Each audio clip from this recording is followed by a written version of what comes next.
FFTs is a topic that Brene Brown talks about. I've been listening to a lot of Brene Brown lately. I think she's marvelous. And FFTs is an episode that of her podcast that really caught my attention. FFT stands for fucking first time. And she dives into what that means, but I guess the short end of it is that it's that pattern, that dynamic that happens, how we feel, how we react when we're in a new experience. And I'm specifically talking about when it doesn't feel so good. Hi, I'm Kiele, and this is my video journal. I'll probably post this also to my public profile on Facebook. And really, what it comes down to is another topic that Brene talks about a lot, and it's called and really it's about being vulnerable. And her work has really been connecting with me lately, and especially that episode, the FFTs or fucking first times, because I've been having so much of that lately. I think so many of us are. And she really does get vulnerable in that episode, and I really appreciate it. And so it inspired me to get vulnerable with you, right? It was not just a few weeks, and probably even more than a few months ago that I learned the lesson, and this was in a masterclass by Robin Roberts, that I need to make my mess my message. And there's probably more than one area where that's true, but as a general rule, that's the idea. Okay, make your mess your message. And it was a really powerful, I strongly recommend that you actually get the whole thing, but especially if you have the opportunity to watch her masterclass in masterclass.com. It was really powerful for me, and it really struck home. And it's like, yes, absolutely.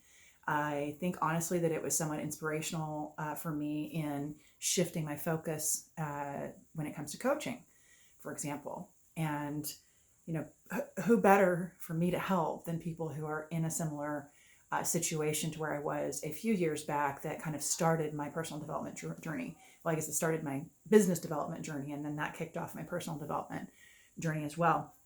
But despite having, I thought, learned that lesson, at least intellectually, I learned that lesson about make your mess your message.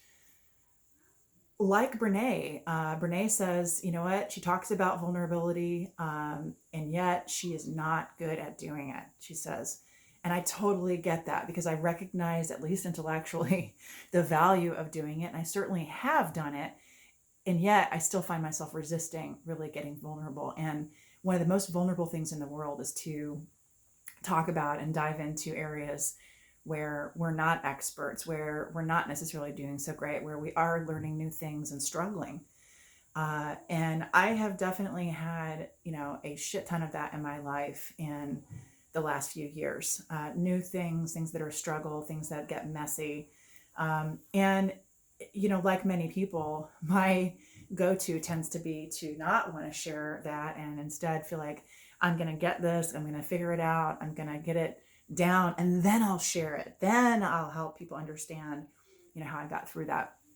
So I just really appreciate Brene's message in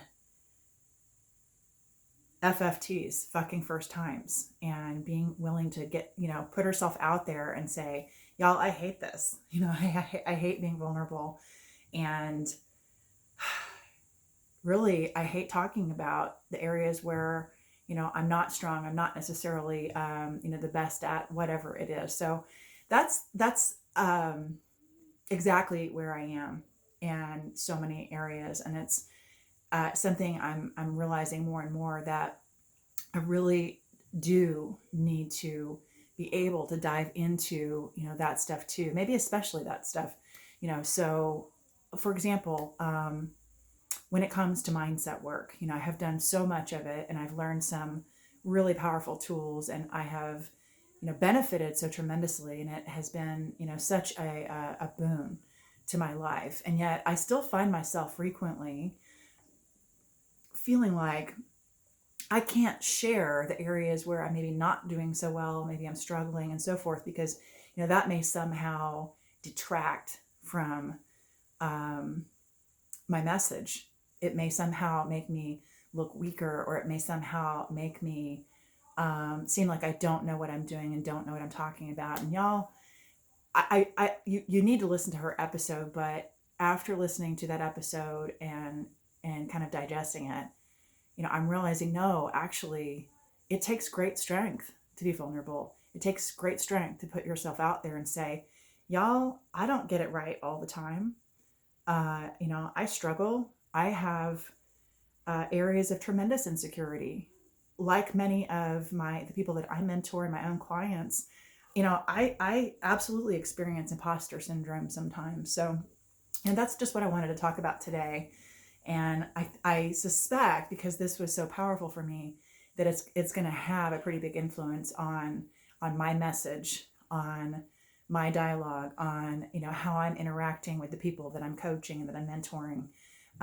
Because I'm here to tell you today, I am so far from perfect, and there are absolutely areas. I mean, I could so relate to what Brene was talking about in that episode, because it's like, oh yeah, I kind of hate that too, even though I know I need to do it.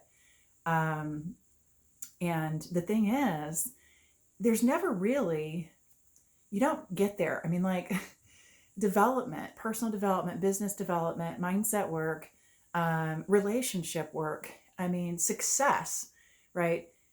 None of these things are destinations, y'all. This is not something that you do and you figure it all out and you get to this place that's success, that's a perfect mindset, that's all these things, and then you're done. Then you get to sit on the couch eating bonbons. Absolutely not. Success is a way of being. It's a way of showing up. And so it's always going to be a work in progress. There's always going to be areas where you struggle. And I think that being able to own up to those areas and even, be open about them and be vulnerable about them, with the people that you're coaching, that you're mentoring, that you're teaching, that you're guiding, it just makes you more relatable. So that's my 2 cents for the day. Maybe it's a little more than 2 cents, but just really what I wanted to share. So I appreciate you watching, and I'll talk to you again soon.